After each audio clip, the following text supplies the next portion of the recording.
అనుకున్నదొక్కటి అయినది ఒక్కటి బోల్తా కొట్టిందిలే పంకపాటి. ఇగో ఇప్పుడు జగనన్న పరిస్థితి గిట్లనే ఉన్నదుల్లా పాపం. వైనాట్ అంటే అధికారంలోకి వెళ్ళి గెట్ అవుట్ అని తీర్పునిచ్చే జనాలు. జగనన్న వదిలిన బాణం అనుకుంటే ఆఖరికి సొంత శెల్లి కూడా యూటర్న్ తీసుకొని అన్న మీదకే ఎన్నో బాణాలు ఇడిచే. ఇగో ఆఖరికి కష్టకాలంలో అండగుంటాడు అనుకుంటే జగనన్న దగ్గరి సుట్టపాయన కూడా మీ పంకపాటి గాలి కూడా నాకు అద్దని రాజీనామా చేసి పార్టీలకు వెళ్ళిపోయి టాటా చెప్పిండు.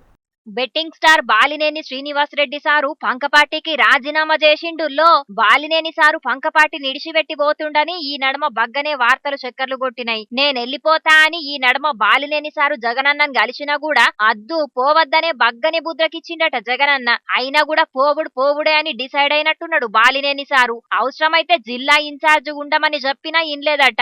అవు మరి అవసరమైనప్పుడు ఇలువీయకుంటా ఇప్పుడు వెళ్ళిపోతా అంటే అద్దీసుకో ఇద్దీసుకో అంటే ఎవలింటారు గాని మొన్న విడుదల రజనక్కతోని కూడా రాయబారం పంపినా కూడా వెనకకు తగ్గలేదు. ఇగియాల రాజీనామాను జగనన్నకు పంపిండు బాలినేని సారు.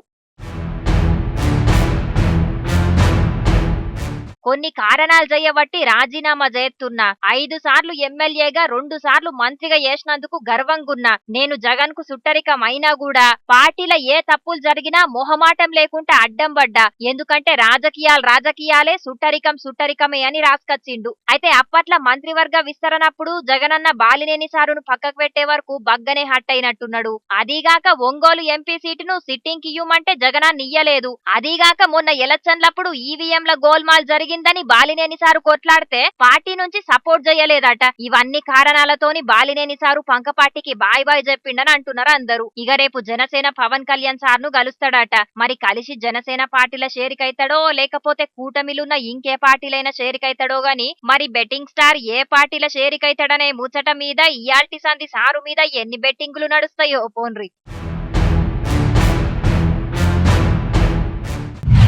మేం అధికారంలోకి రాగానే 2 లక్షల రుణమాఫీ చేస్తామని చెప్పినాం. అన్నమాట ప్రకారం బరాబర్ చేసి చూపించినాం. అట్లుంటది మరి మా చెయ్యి పాటోళ్లతోని. అవతల పాటోళ్ళ లెక్క హామీలిచ్చి గాలి కిడిచిపెట్టే టైపు కాదు మేము. చెప్పింది చెప్పినట్టు చేసి తీరుతాం. ఇగో ఇట్లా ఏడ మీటింగులు పెట్టిన చెయ్యి పార్టీ లీడర్లు రుణమాఫీ చేసిన ముచ్చటనే మాట్లాడుతున్నారు కదా. గిదే కాదుల్లా పోంగ 2 లక్షల మీదున్నోళ్ళకు కూడా రుణమాఫీ చేస్తామని చెప్తున్నారు. రైతన్నలకే కాదు నేతన్నలకు కూడా రుణమాఫీ చేస్తారట. సర్కారోళ్ళు రుణమాఫీ ముచ్చట్ల గింత చేస్తుంటే గిడ కొందరు రైతులు ఏం చేసిండ్రో చూడుండ్రో పరి.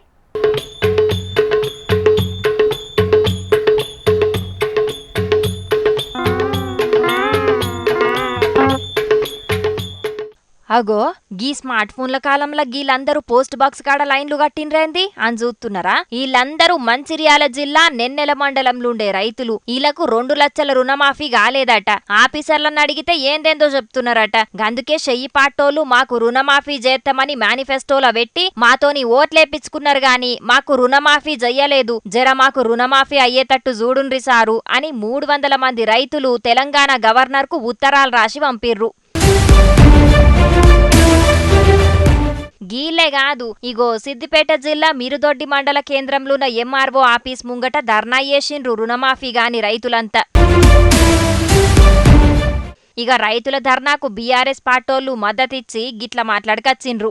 మేము ప్రతి రైతుకు 2 లక్షల వరకు రుణమాఫీ చేసినాం, అయిపోయిందిగా. రైతులందరూ కూడా సంతోషంగా ఉన్నారు. వాళ్ళ కళ్ళల్లో ఆనందం చూసి బీఆర్ఎస్ నాయకులు తట్టుకోలేకపోతున్నారు. కడుపు మండుతుంది, కళ్ళల్లో మంటలు వేస్తున్నాయి అని చెప్పేసి ప్రతిరోజు కాంగ్రెస్ పార్టీ నాయకులు ఊర్లలోకి వచ్చి తొడలు కొడుతున్నారు. ఓ కాంగ్రెస్ నాయకులారా, ఓ కాంగ్రెస్ ఎమ్మెల్యేలారా, మంత్రులారా, ముఖ్యమంత్రి గారు ఒక్కసారి మిరుదొడ్డి మండలానికి వచ్చి ఇక్కడ మేము ఒక్క పిలుపునిస్తే ఇక మాకు రుణమాఫీ కాలేదని చెప్పేసి 1000 మంది రైతులు కేవలం 10 ఊర్లలోకి వెళ్ళి రావడం జరిగింది. మరి నిజంగా నువ్వు 100% రుణమాఫీ కనుక చేసినట్టుంటే ఈరోజు ఇంతమంది రైతులు రోడ్డెక్కాల్సినటువంటి పరిస్థితి ఏమున్నది? కాంగ్రెస్ పార్టీ నాయకులారా, ఈరోజు మిరుదొడ్డిలో ప్రారంభమైనటువంటి ఈ రుణమాఫీ కోసం రైతులకు చేస్తున్నటువంటి ఈ ఉద్యమం ఖచ్చితంగా నీ సెక్రటరియట్ గేట్లు దాటుతాయి. ఓ దిక్కేమో చెయ్యి పాటోళ్లు 100% రుణమాఫీ చేసినాం, అంతేకాదు 2 లక్షల మీదున్నోళ్ళకు కూడా చేస్తామని చెప్తుంటే కొన్ని ఊళ్ళలోనేమో పరిస్థితి గిట్లున్నది. రైతు రుణమాఫీ కాదు రైతు బంధు కూడా పడతలేవని కొందరు రైతులు లొల్లి పెడుతున్నారు. ఈ రుణమాఫీ పంచాదులు ఇంకేడు రాకపోతాయో వీళ్ళందరికీ సర్కారోళ్ళు ఏం చెప్తారో చూడాలి మరి.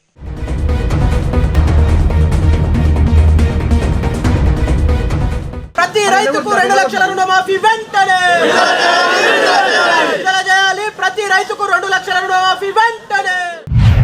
అడ్డమైన లిక్కర్లు దాగి లివర్లు ఖరాబ్ చేసుకున్న మందు బాబులు ఇక మీకు మంచి రోజులు రాబోతున్నాయి. అడ్డగోలు రేట్లు చేయబట్టి మందును కొననీక ఆస్తులు అమ్ముకున్న తాగుబోతన్నలు ఇక మీకు జేబుల పైసలు మిగలబోతున్నాయి. ఇప్పుడు నేను చెప్పబోయే వార్తినాక మీరందరూ మందేసి చిందేస్తారు కావచ్చు. ఇక ఓ యాంకర్ అమ్మ గా వార్తేందో జల్దిన చెప్పిగా అని అంటారా? అయితే చూడుండ్రిగా. ఇన్నొద్దులు బూమ్ బూమ్ బీర్లని పేర్లు తెలవని మందుని దాగి పానాలు ఖరాబ్ చేసుకున్న మందుబాబులు ఇక మీకు మంచి రోజులు వచ్చినాయి. కూటమి సర్కారోళ్ళు ఏపీలో కొత్త లిక్కర్ పాలసీని తీసుకొచ్చిండ్రు. ఇన్నొద్దులు ఏపీలో అడ్డమైన మందును అడ్డగోలు రేట్లకు అమ్ముకుంటా పంకపాటోళ్ళు తాగుబోతులను సత్యనాశ చేసిండ్రు. అడ్డగోలు రేట్లు చేయబట్టి మందును కొనలేక చాలా మంది గంజాయి కలవాటు పడ్డరు. గందుకే ఎవల పానాలు ఖరాబ్ కాకుండా బ్రాండెడ్ మందునే అమ్మాలని నిర్ణయం తీసుకున్నాడట చంద్రబాబు సారు. మళ్ళా రేట్లు కూడా అడ్డగోలు పిరం కాకుండా 99 రూపాయల నుంచే బ్రాండెడ్ మందు దొరుకుతుందట.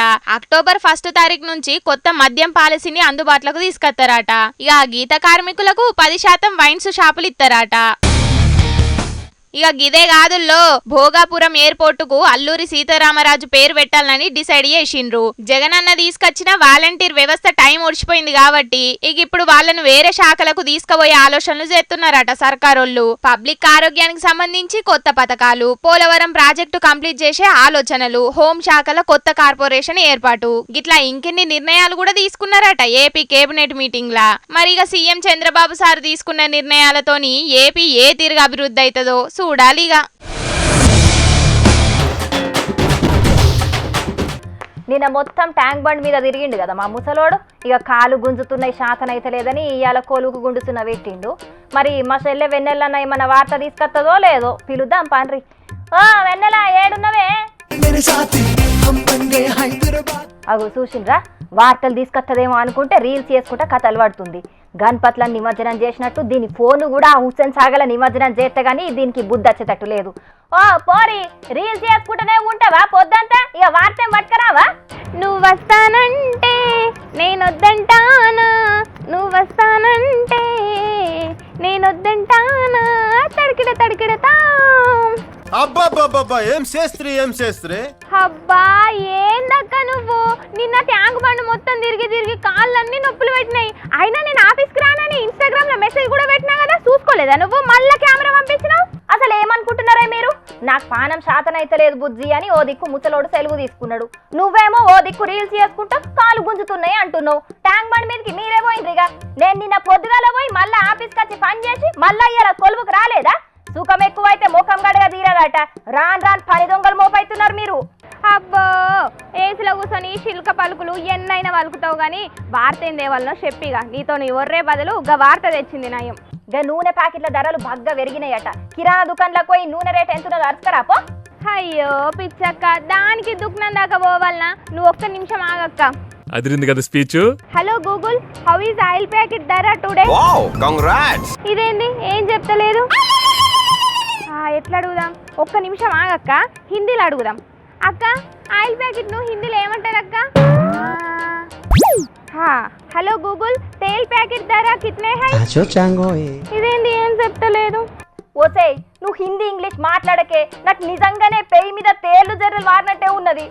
ఏహే ఉండక్క, నువ్వు ఎప్పుడు గిట్లనే చేస్తావు. ఇగో అసలుకి నా ఫోన్లో ఛార్జింగ్ లేదు. నేను జల్దీని టైప్ చేసి నీకు ధరలు ఎట్లెట్లున్నాయో నేను చెప్తా, రాసుకో జల్దీన, సరేనా? అక్క సన్ఫ్లవర్ ధరనేమో 140 రూపాయలు ఉంది. ఇంకా పామాయిల్ ఏమో 120 రూపాయలు ఉంది. పల్లి నూనెమో 170. వామ్మో ఏందక్క నూనె ధరలు గింత పెరిగినాయా?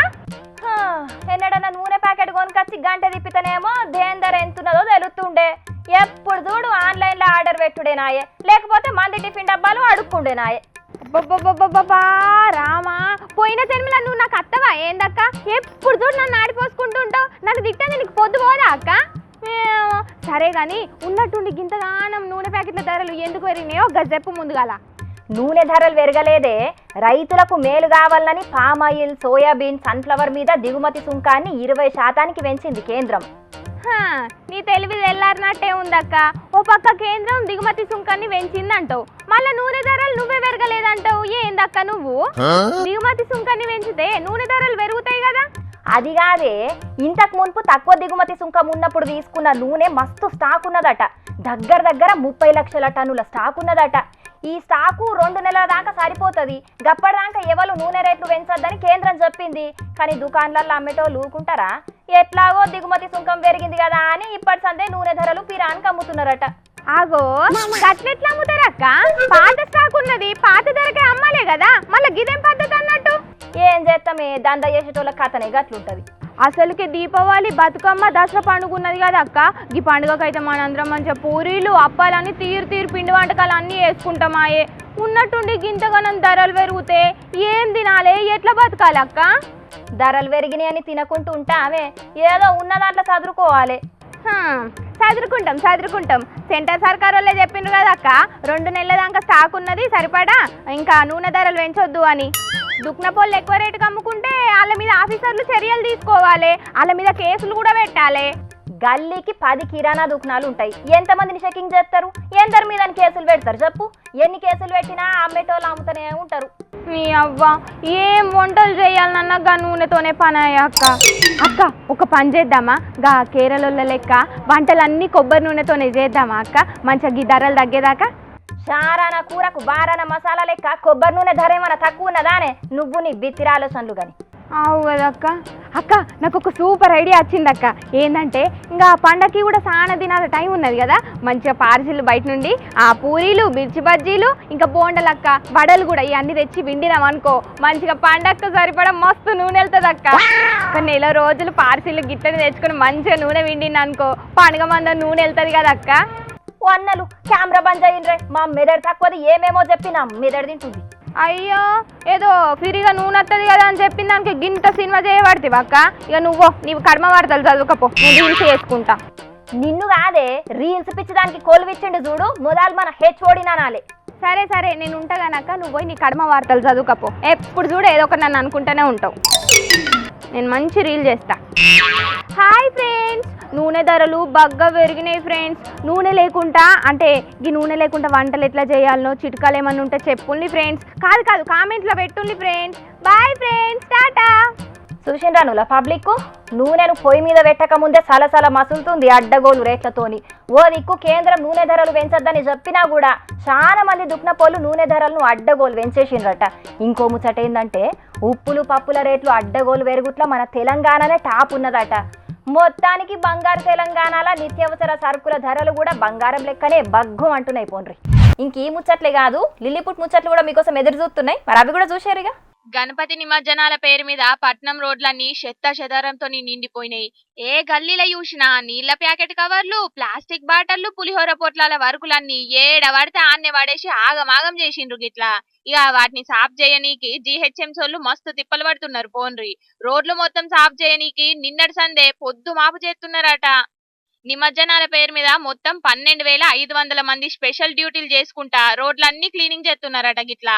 నెక్లెస్ రోడ్డు, పీపుల్స్ ప్లాజా కాన్నైతే అన్నపూర్ణ కేంద్రాలను పెట్టి వచ్చిపోయే భక్తులకు ఆకలి తిప్పలు లేకుండా సేవలు చేస్తున్నారట జీహెచ్ఎంసోళ్ళు. ఆవు మరి సాఫ్ చేయాల్సిందే, ఎందుకంటే ఇప్పటికే డెంగ్యూ, మలేరియా, టైఫాయిడ్ అని దావకన్లల్లా జాతర లెక్కనే ఉంటున్నారు జనాలు.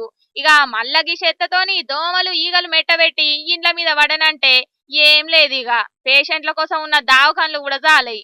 ఇక రోడ్లు సాఫ్ చేసుడే కాకుండా నిమజ్జనాలకు పోయే భక్తుల ఆకలి తీరుతున్న జీహెచ్ఎంసోళ్లను తారీఫ్ చేసుకుంటా కామెంట్లు పెడుతున్నారు చాలా మందికి ముచ్చట ఎరకైనోళ్ళు.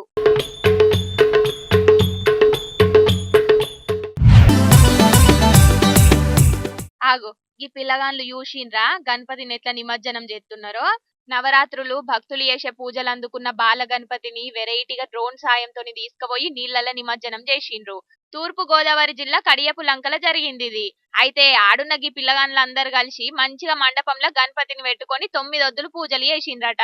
ఇక సంబరంగా పోయి నిమజ్జనం చేద్దామంటే పిల్లగాన్లకు నీళ్ల కాడికి పోనికి పోలీసులు పర్మిషన్ ఇయ్యలేదట. నీళ్ల కాడికి పోలీసులు పోనిత్తలేరాయే. ఎట్లా చేసన్నా గణపతిని నిమజ్జనం చేయాలని గీ డ్రోన్ ఆలోచన చేసిండ్రట. వ్యవసాయ పనులకు డ్రోన్ వాడే రైతన్న దగ్గరకు పోయి ఆ అన్న సాయంతోని మొత్తానికి గణపతిని తీసుకుపోయి గిట్లా నీళ్లలో నిమజ్జనం చేసిండ్రు. ఇక ఇదంతా చూసి ఆడున్న పిల్లగాళ్ళందరూ సప్పట్లు కొట్టుకుంటా మస్తు సంబరమెల్ల పోసుకున్నారు. ఇక ఈ వీడియో వైరల్ అయ్యే వరకు పిల్లగాళ్ళు చేసిన పనిని తారీఫ్ చేసుకుంటా కామెంట్లు పెడుతున్నారు చాలా మంది. పెద్ద పెద్ద క్రేన్లతోని చేసిన గణపతుల నిమజ్జనాల కంటే డ్రోన్ తోని చేసిన బాల గణపతి నిమజ్జనమే హైలైట్ ఉన్నదని అనబట్టిండ్రు చాలా మంది గిది చూసినోళ్ళు. కెమెరాలతోని ఫోటోలు తీసుడు, వ్యవసాయం పనులు చేసుడు, గీనడమనే ఏపీలా వరద బాధితులకు నీళ్ల పొట్లాలు అందించుడు, రోడ్లను క్లీన్ చేపించుడు. ఇప్పుడు గిట్లా గణపతులను కూడా నిమజ్జనం చేస్తున్నారంటే డ్రోన్లతోని మనుషులకు మస్తు ఫాయిదా అవుతున్నది. పోన్రి ఇక పబ్లిక్ ఇవాళ తెచ్చిన కాడికైతే అన్ని ముచ్చట్లు చెప్పేసిన. ఇక ఇవుల్లా ఇవాళ టీకా పిలాగ్రో సమర్పించు జోర్దార్ వార్తలు. మళ్ళీ జోర్దార్ వార్తల్లో మళ్ళీ మస్తు ముచ్చట్లు పట్టుకొచ్చేస్తాం మీకోసం. అప్పటిదాకా ఏం చేయాలో మీకు ఎరకనే కదా, చూస్తూనే ఉండండి హెచ్ఎం టీవీ. అట్లనే ఇంకిన్ని మంచి మంచి వార్తల కోసం హెచ్ఎం టీవీ యూట్యూబ్ ఛానల్ను తప్పకుండా సబ్స్క్రైబ్ చేసుకోండి. గిసుంటి ముచ్చట్లు ఆడ మస్తు ఉంటాయుల్లా. అన్ని ముచ్చట్లు మీ దాకా చేరాలంటే తప్పకుండా గంట కొట్టుండ్రి, లైక్ చేయండి. ఈ ముచ్చట్లను మీ దోస్తులకు షేర్ కూడా చేయండి. ఏమంటున్నాం? సరే ఉంటాం వల్ల టాటా, నమస్తే.